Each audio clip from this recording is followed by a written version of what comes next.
Now jump up and quickly try this if you want to learn a handstand. So I'm going to stand in front of the wall, I'm going to make the body one segment. I'm going to take the head to the wall, rest the forehead on the wall, and I'm going to pull back off the wall again. So see, I can control that with my feet. So when we learn a handstand, we want to replace the feet with the hands, but have that same control. So I want to make the body one segment, and I want to use my fingers to pull on and off the wall. In today's video, I'm going to cover that drill and two other drills that I think are the most important drills for learning the handstand. So let's jump back in with this one. So I can pull myself on and off the wall there because my body's one segment, so there's a connection between my feet and my head. In the handstand, it's exactly the same. So I'm going to jump up into the wall or kick up to the wall. I'm going to make the connection between my heels and my fingers. So turn the core on. So I'm going to turn my abs and glutes on so there's a connection. And then I'm going to push with my fingers until my heels come off. Now I went too far there, so I kept pushing, so it took me all the way down again. But if you think you're leaning against the wall now, I can turn the accelerator on, pull myself off the wall, and I can go back again. There's a point where I can go too far, so that would be the handstand. If I go too far, I carry on and go that way. So think to yourself, it's like a car driving up a hill. I just want a little bit of an accelerator on, enough so I'm not rolling backwards, but I'm actually staying still. So if I pull just enough through my toes, I can pull the head off the floor and stay there. So I've got a little bit of acceleration going on, and then I can choose to let the accelerator off and I can go back to the wall, or I can accelerate more and pull further off the wall. So that would be the heel pull. So I'm pulling the heels away from the wall using the fingertips. So let's do that again. But this time I'm gonna just put on just enough accelerator, so push through the fingers just enough so the heels are just off the wall. So I'm in between the wall and the handstand. Now let's see if we can do that for repetition. So I'm going to pull off the wall. I'm only going to go as far as the handstand, and I'm going to go back again. If I want a little bit of a safety, I'm not going to go quite as far as the handstand, I'm going to go back again. So let's see if we can do that 5 times in a row. So I kick up, push through the fingers, heels come off, relax the fingers, go back again. 1, same, 2, through the fingers, reach up, 4, and again, 5, and back again. Now, if that's good, if that feels too easy, I can move my hands further away from the wall. That's like increasing the dumbbell, making it slightly harder. So the further you go away from the wall, the more you have to stamp on the accelerator to come off the wall. So I could work on distance away from the wall. I could also work on hold time. So I could pull away using the fingertips and hold for time. So let's see if I can get 5 seconds in that handstand. So same thing, pull all the way off, hold, 1, 2, 3, 4, 5, relax the fingers, go back again. So that's the heel pull drill.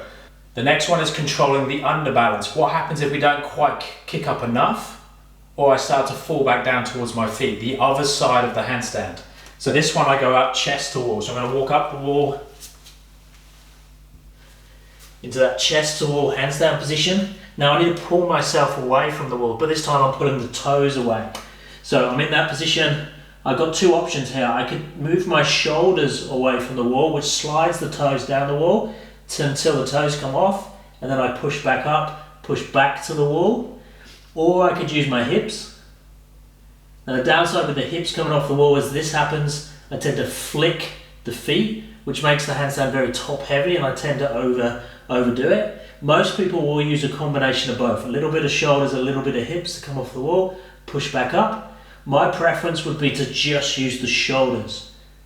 It's a bit of a stronger handstand, so use a little bit more strength, but having control in the shoulders is a little bit easier, I think, and gives you a little bit more control because you're closer to the floor. So same again, I could do repetitions. So pull away from the wall, go back, 1,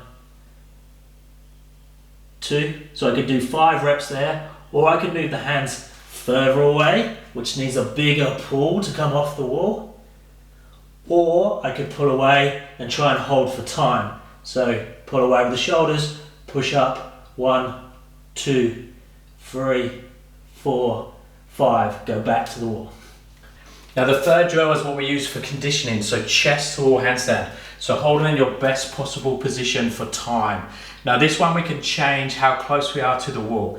Normally when you're starting out, you'll be a little bit further away from the wall because it gives you a little bit of safety to get in and out. So I might start with my hand somewhere like this, and then I can walk up the wall into that position.